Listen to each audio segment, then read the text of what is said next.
तो हमारा टॉपिक है रेजोनेंस। ओके। और इस रेजोनेंस में हम देखेंगे कि कैसे जो लुईस स्ट्रक्चर है उससे रेजोनेंस होता है और कैसे कैसे जो इसके कैरेक्टर्स हैं किसी मॉलिक्यूल्स के वो रेजोनेंस डिफाइन करता है। तो इसके अंदर हम सबसे पहले देखते हैं, देखो यहाँ देखो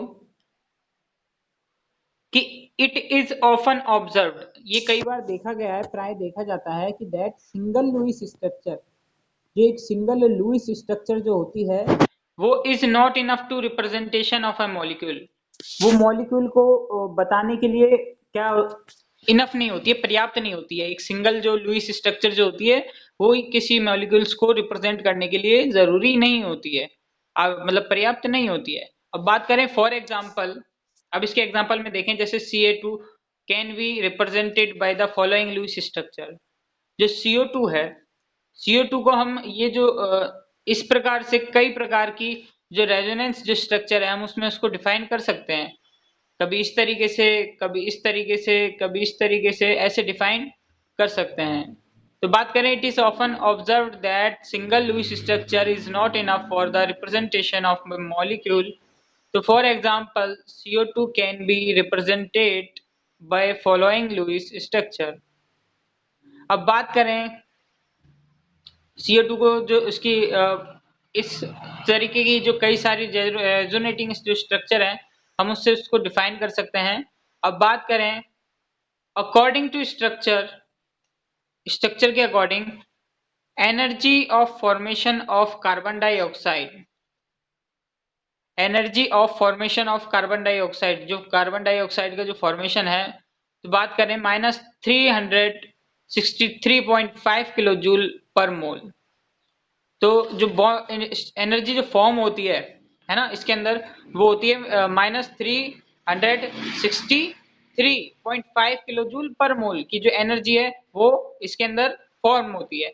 और बात करें and bond length should be 122 picometer, और जो बॉन्ड लेंथ जो होती है इसकी वो कितनी होती है 122 picometer. But it is experimentally, लेकिन जब अपन ने एक्सपेरिमेंट किए ना इस पे, तो एक्सपेरिमेंट में भी पाया गया, एक्सपेरिमेंटली फाउंड दैट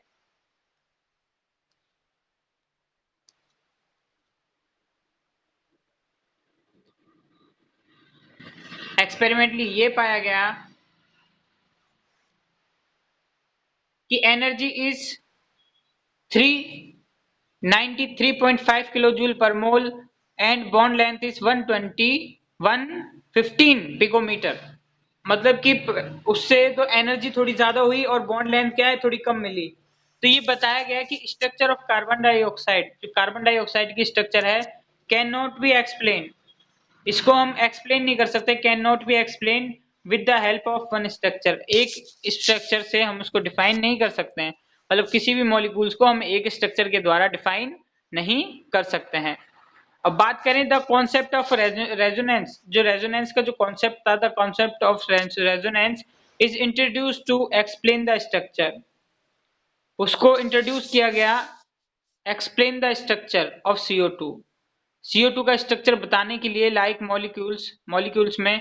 तो बात करें according to the concept of resonance, अगर हम रेजोनेंस कॉन्सेप्ट की बात क्या बात करें, according to the concept of resonance whenever a single Lewis structure can not describe, जब कभी भी हम ए सिंगल लुईस स्ट्रक्चर, एक सिंगल लुईस स्ट्रक्चर को हम बात करें, single Lewis structure can not describe a molecule accurately, मतलब वो उसकी जो सिंगल लुईस स्ट्रक्चर है वो किसी भी मॉलिक्यूल को एक्यूरेटली नहीं बता पाता है, इसीलिए ये जो बात करें कॉन्सेप्ट ऑफ रेजोनेंस दिया गया। तो एक बात करें कि a number of structure with similar energy, तो एक उसमें रेजोनेंस में क्या होता है, बहुत सारे स्ट्रक्चर होते हैं सिमिलर एनर्जी के। और पोजीशन ऑफ न्यूक्ली, और उसमें बात करें जो नाभिक की जो अवस्था है, बॉन्डिंग है, non bonding pair of electrons है, are taken in canonical structure of the hybrid which describe the molecule accurately. तो इसमें काफी सारे देखो सिमिलर एनर्जी वाले काफी सारे जो पोजीशन वाले, जिसमें नाभिक अलग अलग पोजीशन पे होता है, बॉन्डिंग और non bonding pairs of electrons अलग अलग होते हैं, तो इस तरीके से एक जो कॉनिकल जो स्ट्रक्चर जो होती है, अलग अलग प्रकार की जो स्ट्रक्चर जो होती हैं, है ना, ऑफ द हाइब्रिड, जो संकर मिलता है इनका, एक हाइब्रिड जो मिलता है, तो उसको डिस्क्राइब एज द जो मॉलिक्यूल्स है एक्यूरेटली। तो मॉलिक्यूल्स की जो स्ट्रक्चर है, मॉलिक्यूल्स के बारे में क्या एक्यूरेटली बता पाता है, कि मॉलिक्यूल्स क्या है क्या नहीं है, ये मॉलिक्यूल्स के बारे में एक्यूरेटली बता पाता है।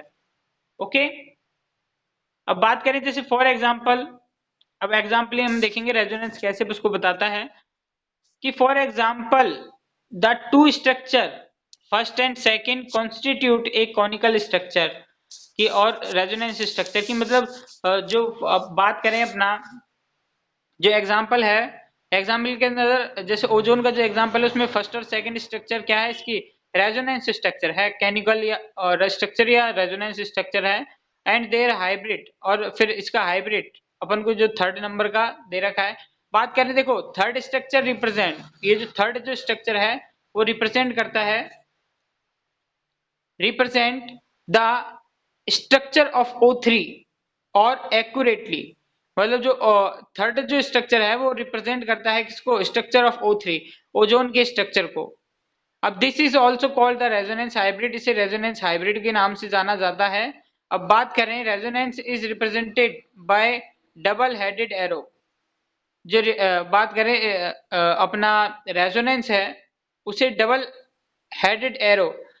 एरो के द्वारा रिप्रेजेंट करते हैं, डबल हेडेड एरो के द्वारा रिप्रेजेंट करते हैं। ओके, मतलब डबल एरो जिसमें दिख गया समझ लो ये क्या है, रेजोनेंस है।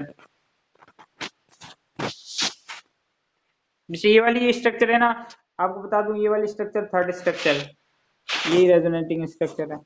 अब इसके अंदर देखो और आगे देखते जाओ,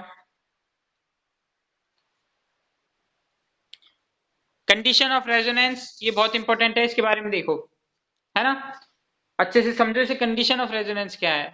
अब बात करें कि the contributing structure show have same atomic position but differ in position of electrons, कि जो कंट्रीब्यूट करती हैं, जो स्ट्रक्चर जो बनती हैं, इनकी क्या होती है, सेम एटॉमिक पोजीशन, इनकी अणु की जो पोजीशन होती है वो तो सेम होती है, लेकिन but differ in position of electron, लेकिन जो इलेक्ट्रॉन की जो पोजीशन होती है वो अलग अलग होती है। मैं एक और बार रिपीट करता हूं कि the contributing structure should have same atomic position, जो कंट्रीब्यूट करती हैं जो स्ट्रक्चर उनकी क्या होती है, हैव सेम एटॉमिक पोजीशन, उनकी जो एटॉमिक पोजीशन है वो सेम होती है, लेकिन उनकी जो बात करें पोजीशन ऑफ इलेक्ट्रॉन्स क्या होती है, डिफरेंस होती है। ओके, अब नेक्स्ट ये बात करें कि the contributing structure should have same number of unpaired electron, जो कंट्रीब्यूट करने वाली जो स्ट्रक्चर्स जो होती हैं, बनने वाली जो स्ट्रक्चर जो होती हैं, उनके पास क्या होता है, should have same number of unpaired electron, जो अनपेयर्ड जो इलेक्ट्रॉन रहते हैं उनके पास उनकी सेम संख्या रहती है कंट्रीब्यूटिंग स्ट्रक्चर में, मतलब अनपेयर्ड जो इलेक्ट्रॉन है वो सेम ही रहेंगे चाहे कोई सी भी स्ट्रक्चर हो। अब बात करें द कंट्रीब्यूटिंग, थर्ड पॉइंट की the contributing structure should have nearly same energy, जो कंट्रीब्यूटिंग जो स्ट्रक्चर है उनकी जो एनर्जी क्या रहती है, should have nearly same energy, उनकी जो एनर्जी है वो सेम रहती है, contributing structure should have the nearly same energy. अब बात करें कि the structure should be so return that negative, और जो स्ट्रक्चर है should be show return that negative, उसको हमेशा बात करें नेगेटिव में लिखा जाता है, negative charge is present in electronegative atom and the positive charge on present electropositive atom, कि जो स्ट्रक्चर है शुड बी रिटर्न दैट, उसको हमेशा कैसे लिखते हैं स्ट्रक्चर को, कि negative charge is present in electronegative atom, कि नेगेटिव चार्ज इलेक्ट्रोनेगेटिव एटम पे प्रेजेंट होता है और पॉजिटिव चार्ज इलेक्ट्रोपॉजिटिव एटम पे प्रेजेंट होता है।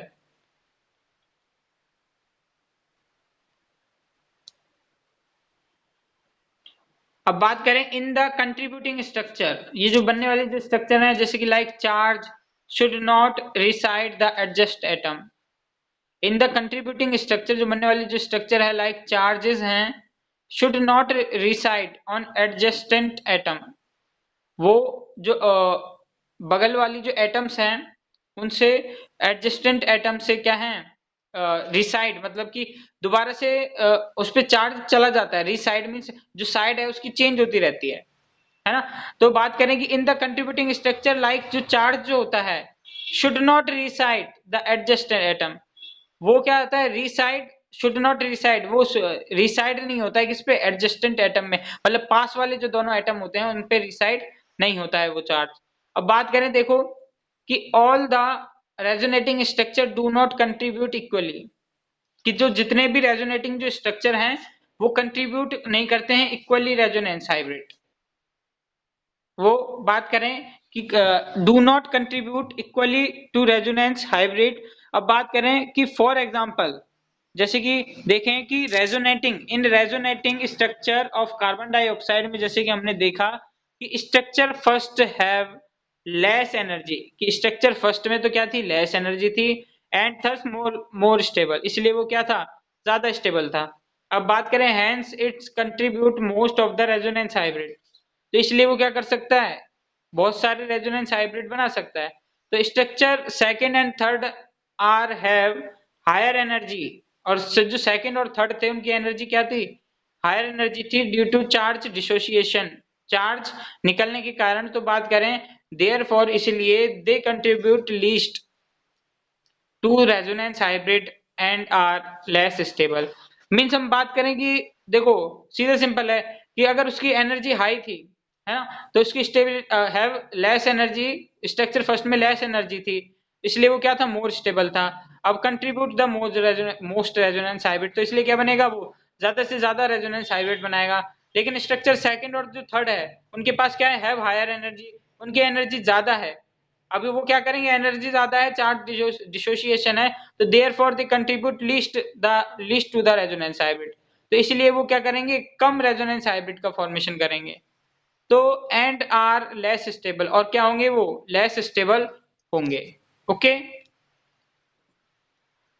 अब आती है रेजोनेंस एनर्जी। रेजोनेंस एनर्जी क्या होती है कि रेजोनेंस एनर्जी में देखो कि resonance energy is equal to the difference between actual bond energy and energy of the most stable resonating structure.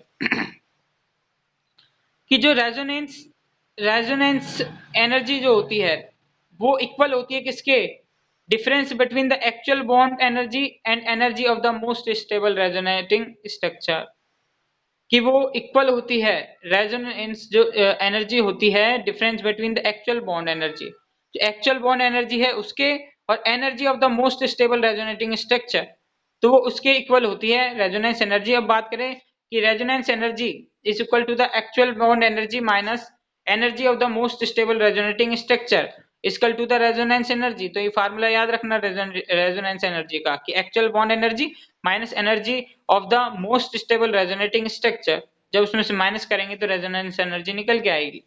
तो thus resonance provides the stability of the molecule, तो इससे हमें पता चलता है कि जो रेजोनेंस है वो क्या करता है, वो प्रोवाइड करता है स्टेबिलिटी टू मॉलिक्यूल्स, किसी मॉलिक्यूल को स्टेबिलिटी देता है।